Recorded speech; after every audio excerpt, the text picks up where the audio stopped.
capítulo 1, versículos 16 al 21.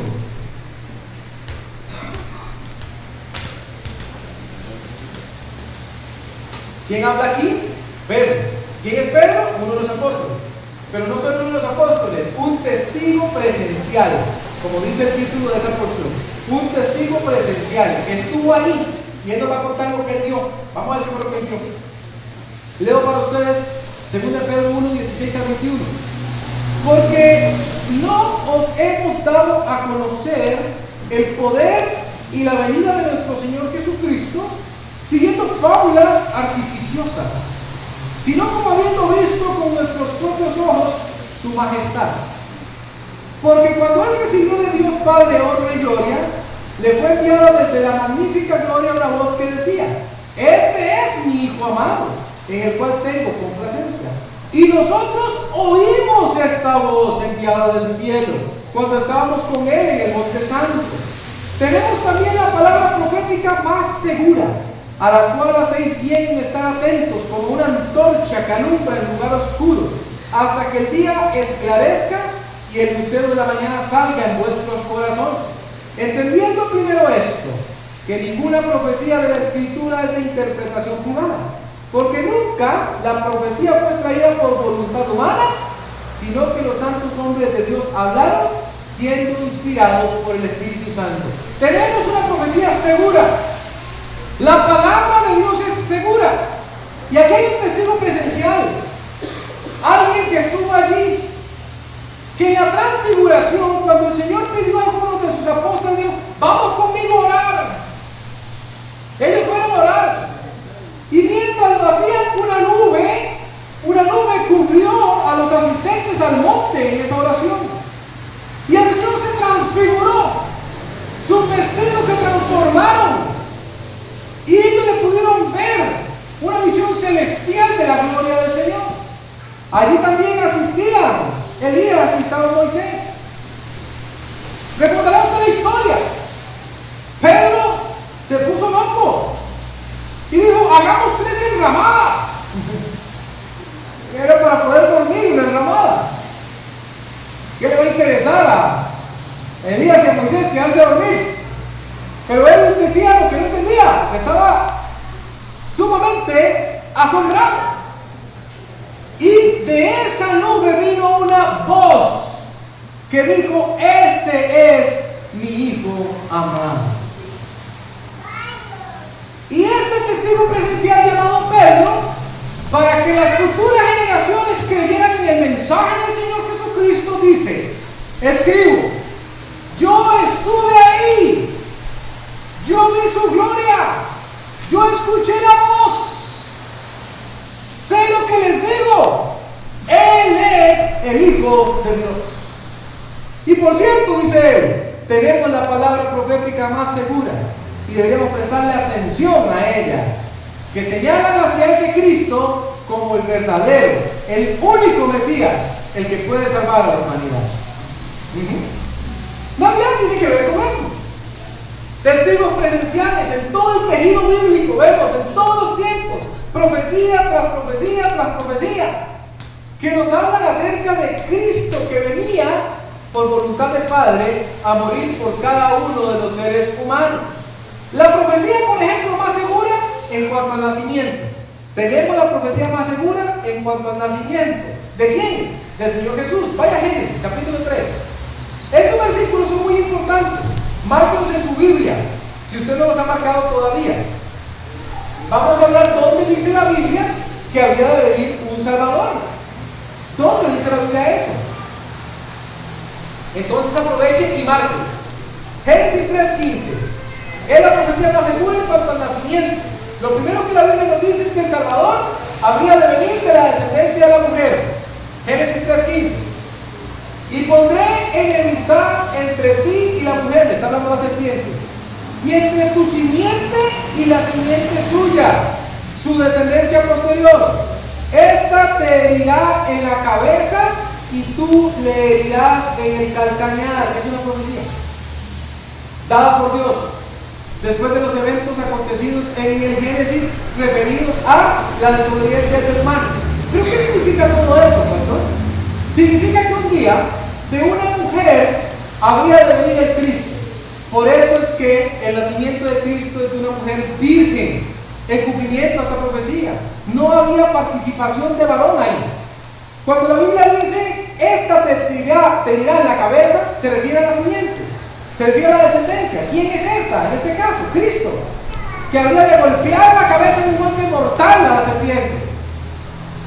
Pero ella no se iría sin dolor. Por eso dice, te herirá en el calcañar, literalmente en el talón, hablando del sufrimiento que tendría el Cristo que había de golpearle en la cabeza. Ya desde ese momento, desde Génesis 3:15, el plan de salvación se hace evidente. ¿Para qué? Para que nosotros creamos. Desde el inicio de la humanidad, Dios dice, la humanidad ha caído en el fracaso del pecado y dice, dispongo un plan salvador. Habrá un salvador. Desde ahí, pero sigamos adelante. Miren por favor Isaías 7:14. Isaías 7:14. Versículos importantes para que usted los marque en su Biblia. Cosas que decimos normalmente los pastores, los predicadores, y que algunos dicen, ¿de dónde salió eso? Bueno, es un buen día para que usted lo apunte. Dice la Biblia: por tanto, el Señor mismo os dará señal. He aquí que la Virgen concebirá. No es normal que una mujer virgen conciba, es decir, que quede embarazada, como si es virgen. Concebirá y dará a luz un hijo y llamará su nombre Emmanuel, Dios con nosotros. Lo acabamos de cantar, ¿se acuerdan? Ahorita con Marco cantamos Emmanuel, Dios con nosotros. Ya en Isaías 7:14 se da el anuncio y se dice una parte complementaria a lo que ya venía de Génesis 3:15. Ese nacimiento será virginal y su nombre será Emmanuel, dando a entender ya la palabra de Dios aproximadamente unos 750 años antes de que viniera el Salvador, que eso iba a pasar de esa manera.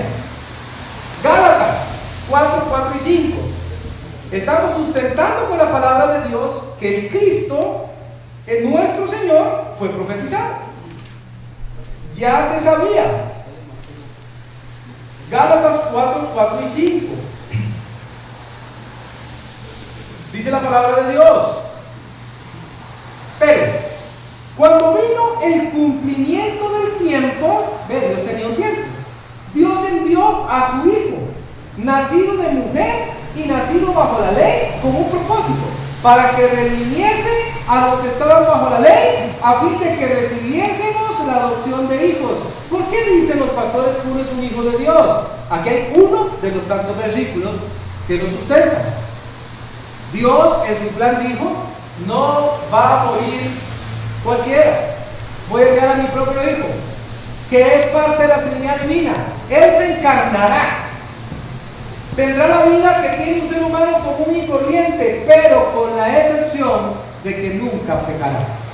Experimentó la tentación como usted y como yo, experimentó la prueba, pero no pecó. Por eso es que Él es un Salvador. Si no hubiese pecado, sería uno más igual que usted y yo. Pero Él venció el pecado en un cuerpo de carne, y por eso puede llevar hijos de Dios a la gloria. Amén. Así que el Salvador había de venir de la descendencia de la mujer, y en un tiempo determinado, de acuerdo a la Biblia. Pero también nos dice el lugar del nacimiento, en Miqueas 5:2. Vaya a Miqueas. Miqueas capítulo 5, el versículo 2, nos va a hablar también acerca de este Salvador del que estamos mencionando nosotros ahorita. Es importante también, a la hora de hablar del Salvador, que nosotros conozcamos que estas no eran otras cosas que pruebas que el Señor estaba dando a su pueblo. Recuerda el truco, ¿verdad? Mateo, y se va para atrás. Llega más rápido Miqueas, ¿verdad? Mateo y se va para atrás. Ahí llega más rápido. Los proyectos menores a veces son complicados de buscar, ¿verdad? Dice la Biblia: pero tú, Belén Efrata, pequeña para estar entre las familias de Judá, de ti me saldrá el que será Señor en Israel, y sus salidas son desde el principio, desde los días de la eternidad. Ya desde este momento del tiempo, Miqueas, profeta menor, estaba diciendo al pueblo de Israel en aquel entonces, a nosotros hoy día por medio de la palabra, diciéndonos que en un pequeño lugar llamado Belén habría de nacer el Salvador, ¿verdad? ¿Recuerda cuando llegaron aquellos magos de Oriente y le preguntaron, pero ¿dónde será el nacimiento? Y allí en una pequeña conferencia, bueno, los escritos dicen que en Belén.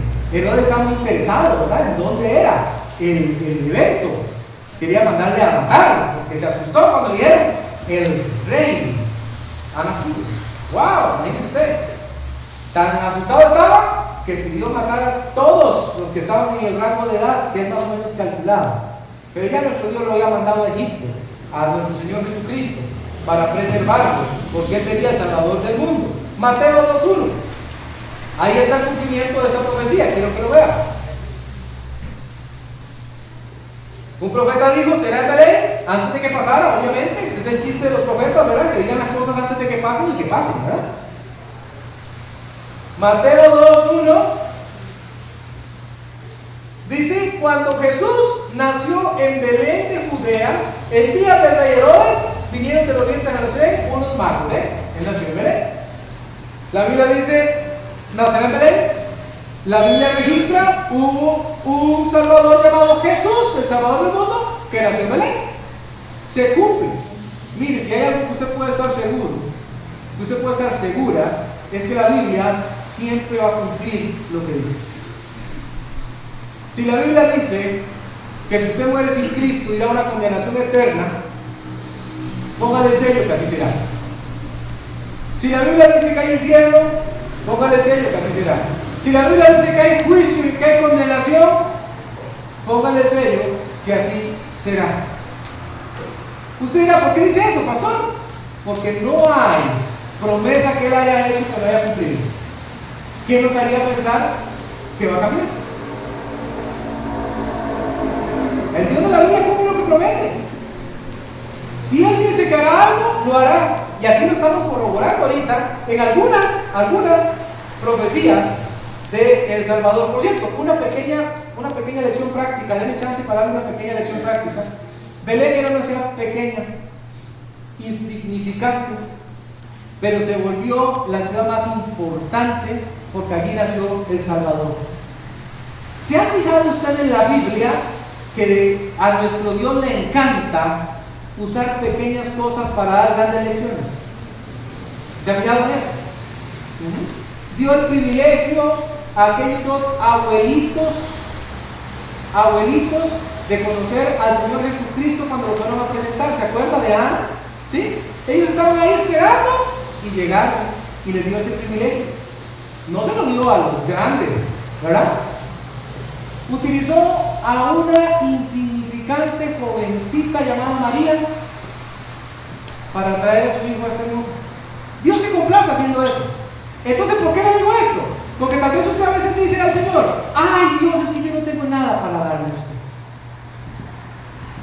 Es que yo no tengo talento. Es que yo no tengo lo que se ocupa. No se equivoque. Dios no ocupa su talento, ocupa su disposición. Déjese usar por el Señor. Tercero, El Salvador dice que había de nacer en un tiempo específico. Esto sí me encanta. Daniel capítulo 9. No me voy a meter en esta profecía que es columna vertebral, porque es una profecía complicada, pero sí voy a agarrar la última parte de esa profecía. Sería muy bonito estudiar todo el libro de Daniel, especialmente esta titulada La visión de las 70 semanas. Pero no voy a quedarme ahí, sino solamente en la parte que me interesa, que ya estaba profetizada. 9, 25 y 26 de Daniel, dice la Biblia: ¿sabe pues y entiende? Le están hablando a Daniel. Daniel, muchísimos años atrás. ¿Sabe pues y entiende que desde la salida de la orden para restaurar y edificar a Jerusalén hasta el Mesías príncipe habrá 7 semanas y 62 semanas? Se volverá a edificar la plaza y el muro en tiempos angustiosos. Y después de las 62 semanas se quitará la vida al Mesías, mandó por sí, y el pueblo de un príncipe que habrá de venir Destruirá la ciudad del santuario y su fin será como inundación y hasta el fin de la guerra durarán las devastaciones. Todo el lenguaje profético cae aquí en medio de la profecía de las 70 semanas. Pero aquí lo que nos interesa es algo importante.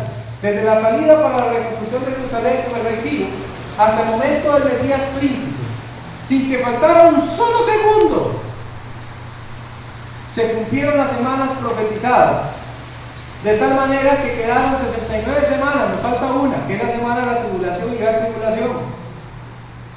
Hace poco yo leía acerca del cumplimiento profético y yo me admiraba del tiempo exacto. Cada una de esas semanas representa en realidad 7 años. Y usted se pone a sacar la cuenta desde el momento de la reedificación hasta el momento de la muerte del Señor Jesucristo y no falta ni un segundo. ¿Cómo pasan esas cosas? Bueno, pasan porque nuestro Dios, que las profetizó, las cumple. Las cumple. Y desde antes de que se cumpliera, Él ya nos decía que el Salvador iba a nacer de esa forma. Eso es más o menos, si usted quiere anotar ahí a la parte del versículo, por si lo quiere tener, desde el 445 a.C. hasta el 30 después de Cristo, la entrada triunfal en Jerusalén, por si quiere sacar el cálculo después. El día específico, el 9 del mes de Nisan, y ahí se cumplieron las semanas que se dice estaban profetizadas en la palabra del Señor. Luego vendría la destrucción del templo en el 70 después de Cristo a manos del general romano Tito, y de ahí en adelante quedó sellado hasta la última semana que falta, que es la que le decía la tribulación y gran tribulación.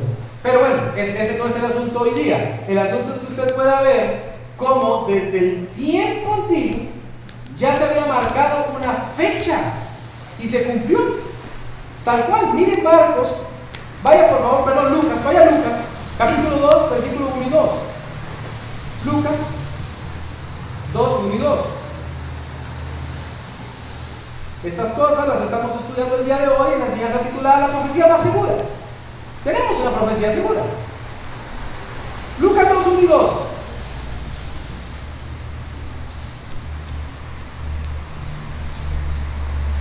Aconteció en aquellos días que se promulgó un edicto de parte de Augusto César, que todo el mundo fuese empadronado. Este primer censo se hizo siendo Cirenio gobernador de Siria. Me encanta. ¿Por qué razón la Biblia da tantos detalles? Porque quizás quería que en el futuro nosotros fuéramos a la historia, no bíblica, a la historia, y que buscáramos cuándo reinó Augusto César, que buscáramos cuándo Cirenio fue gobernador de Siria, y que comparáramos los tiempos en los cuales se marcó inicialmente que Sirio iba a dar el edicto, y que sacáramos nosotros mismos la cuenta y nos llegáramos nosotros al convencimiento, a la conclusión que la profecía bíblica se cumplía tal como Dios la había dejado. Cuando la gente dice, yo no sé, tal vez Dios al puro final, Él se va a arrepentir y va a dejar que todo el mundo entre al cielo. ¿Cuántos se equivocan? ¿Cuántos se equivocan? Usted se cree así. Eso es una demostración clara que usted no conoce al Dios de la Biblia. El Dios de la Biblia es muy claro. El Dios de la Biblia deja muy bien establecido lo que quiere que hagamos. El Dios de la Biblia envió a Jesús para que creamos en Él. Es una palabra profética segura. Isaías 56. Isaías 56. Vaya ya. Quiero que veamos otra cosa más. Quiero que veamos que también hay profecías que nos hablan de Él, no como el niño que nacería, sino como el Salvador,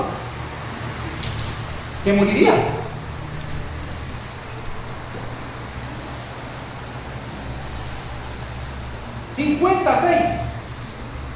Todo el capítulo 53 también está lleno de esto, pero vamos a leer el 6. Di mi cuerpo a los heridores y mis mejillas a los que me besaban la barba. Besar quiere decir arrancar.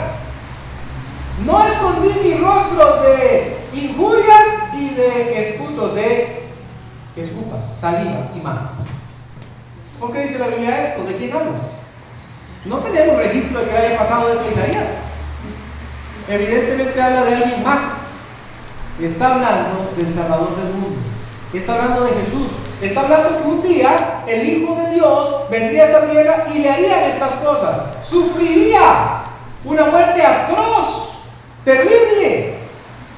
De eso está hablando Isaías 50, el versículo 6.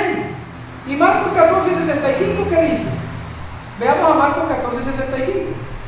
¿Habrá alguna parte de la Biblia donde me diga que eso se cumplió? ¿Que eso fue así? ¿Que el Salvador habría de sufrir esas cosas? No hay una, hay varias, pero yo voy a agarrar una. Marcos 14:65. Dice la Biblia: y algunos comenzaron a escupirle y a cubrirle el rostro y a darle de puñetazos y a decirle: profetiza. Y los alguaciles le daban de bofetadas. ¿El Cristo? El Señor Jesús, el que profetizó Isaías, diciendo: alguien representará al ser humano y llevará el castigo humano y lo maltratarán. Jesús, el de la Biblia. También el Salvador sería crucificado y contado con los pecadores. Eso nos dice Isaías 53. Leo para ustedes el versículo 12. Por tanto, yo le daré parte con los grandes, y con los fuertes repartirá despojos, por cuanto derramó su vida hasta la muerte y fue contado con los pecadores, habiendo él llevado el pecado de muchos y orado por los transgresores. 750 años antes, un profeta llamado Isaías le decía al pueblo de aquel entonces: vendrá un Salvador, y ese Salvador va a ser derramado literalmente por cada ser humano, su sangre, sus fuerzas. No había nada en él ya. Agua salía de su cuerpo cuando le perforaron el costado.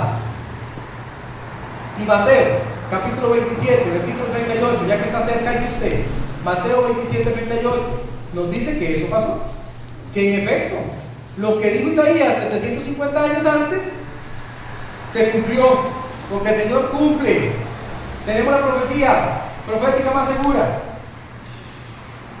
Entonces, crucificaron con él a dos ladrones, uno a la derecha y otro a la izquierda. Ahí está el cumplimiento. Él fue crucificado, pero no fue crucificado solo, fue contado con los malhechores, fue contado con la gente perversa. Los mismos malhechores que estaban al lado de él decían: nosotros tenemos por qué estar aquí, pero este no. Este es justo. El Salvador del mundo, derramado por nosotros. Pero también hay otra profecía que dice que él habría de resucitar y que habría de ascender para sustentar nuestra esperanza. Salmo 16:10, vaya allá. Dos versículos más y finalizamos. Salmo 16:10. Claro que no está diciendo David esto de sí mismo, porque si lo estuviera diciendo de sí mismo habría resucitado, y no tenemos noticia de que David resucitara. Así que lo dice de alguien más, lo dice del Salvador. Salmo 16:10 dice: porque no dejarás mi alma en el Seol, ni permitirás que tu santo vea corrupción. No verá muerte.